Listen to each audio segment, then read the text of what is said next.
என்னய்யா, என் கூட இருந்தவன் எனக்கு நல்லா தெரியும். நல்ல ஃப்ரெண்ட் அவன். ஒண்ணுமே இல்ல. படிப்பா அந்த அளவுக்கு பெரிய பட்ட படிப்புன்னு சொல்றதுக்கு இல்ல. ஏதோ பள்ளிக்கூடம் போனா வந்தான். ஆனா என்ன சம்பாதிக்கிறான்யா! அப்பா! அதுதான் ஆச்சரியம். என் ஜாதகம் நல்ல ஜாதகம் தான். நானும் எவ்வளவோ முயற்சி பண்றேன். சம்பாதிக்கிறேன். ஆனா அவன் ஈக்குவலுக்கு இல்லையே! அப்படின்றவங்க, அவன் ஜாதகம் என்னான்னு பார்க்கட்டும். எப்படின்னா, அவன் வாக்குலயே சம்பாதிப்பான். எதுல? வாக்குஸ்தானம், பேச்சிலேயே. ஆமா. ரியல் எஸ்டேட்டு, அத பத்தி பேசுறது, வேற ஏதாவது கமிஷன் ஏஜென்ட்ஸ் பேசுறது, எது எடுத்தாலும் கமிஷனு. பேசி ஆள கவுத்து சம்பாதிச்சுடுவாங்க. பேச்சுல மன்னனா இருப்பானுங்க. எப்படி? லக்னத்துக்கு 2 கூடியவன், 11 கூடியவன் இணைந்திருந்தால் பேச்சியே சம்பாதிப்பாங்க. வேற ஒண்ணுமே வேணாம். அதுதான் அவங்க மூலாதாரம். அதே நேரத்துல அதுதான் கேபிட்டல்.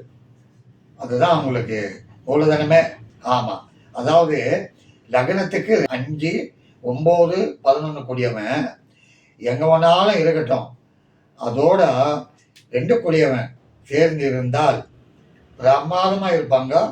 உட்காந்துனே சம்பாதிப்பாங்க. பிரச்சனை எதுவுமே வராது. அந்த மாதிரி உங்க ஜாதகம் இருக்கான்னு பாருங்க.